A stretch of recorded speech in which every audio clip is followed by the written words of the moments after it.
மாணவ செல்வங்களுக்கு இனிய வணக்கம். நான் வாழ்க்கையில் எந்த நொடியும் கோபப்படக்கூடாது.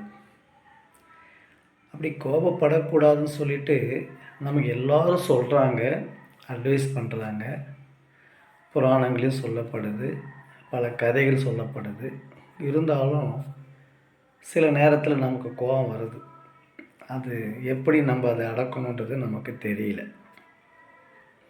இப்படித்தான் ஒரு குரு இருந்தார், சாமியார். அவர் எந்த நொடியும் கோபமே பட மாட்டார். எப்பொழுதும் இரவும் பகலும் எந்த நிமிஷமும் சரி, அவர் கோபப்பட்டதே கிடையாது. அப்போது அவருடைய சிஷ்யர்கள்லாம் ரொம்ப ஆச்சரியப்பட்டாங்க. எப்படி நம்ம குரு கோபமே பட மாட்டேன்றாரு, எந்த நிமிஷத்துலேயும் எந்த நொடியிலும் அந்த கோபம்ன்றதே வரமாட்டேங்குது அப்படின்னு சொல்லிட்டு அவர் எப்படியாவது கோபப்படுத்தணும்னு சொல்லிட்டு எத்தனையோ செயல்கள் செய்கிறார். ஏதோ செய்கிறாங்க, வெறுப்பேற்றுறாங்க, அவரை கோபப்பட வைக்கணும்னு பண்ணுறாங்க. பட் அவர் கோபமே படலை.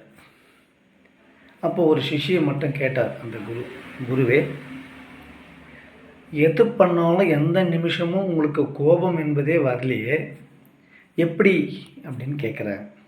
அப்போ குரு சொல்கிறார், நான் நெடுநாளாக தண்ணியில் தவம் இருந்தேன். பல வருஷங்களாக தவம், தண்ணி மேலே உட்காந்துக்கிட்டு தவம் பண்ணிகிட்டு இருந்தேன். அப்போது ஒரு படகு, திடீர்னு ஒரு படகு என் மேலே மோதிச்சு. என் மேலே மோதி நின்றுது.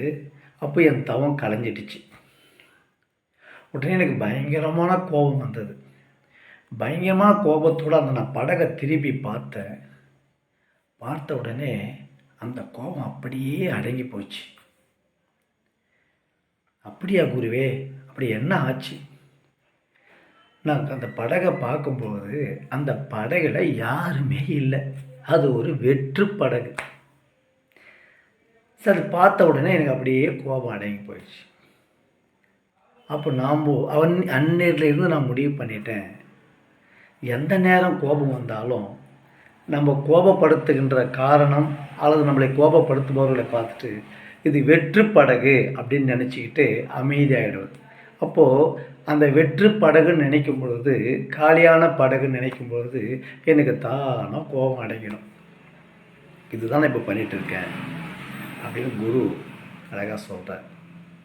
அப்போ நாம் கூட சில நேரத்தில் நம்மளை யாராவது கோபப்படுத்தினாலோ அல்லது சில நேரத்தில் நம்மளை யாராவது வெறுப்பேற்றினாலோ, அப்படி சில நேரம் நம்ம சூழ்நிலையால் கோபப்படுகின்ற நிலைமை வந்தாலோ நாம் என்ன நினைக்கணும், அது ஒரு வெற்று படகு, அது மேலே கோபப்பட்டு எந்த பிரயோஜனமும் இல்லை அப்படின்னு நம்ம நினச்சோம்னாவே தானாக கோபம் அடங்கிடும்.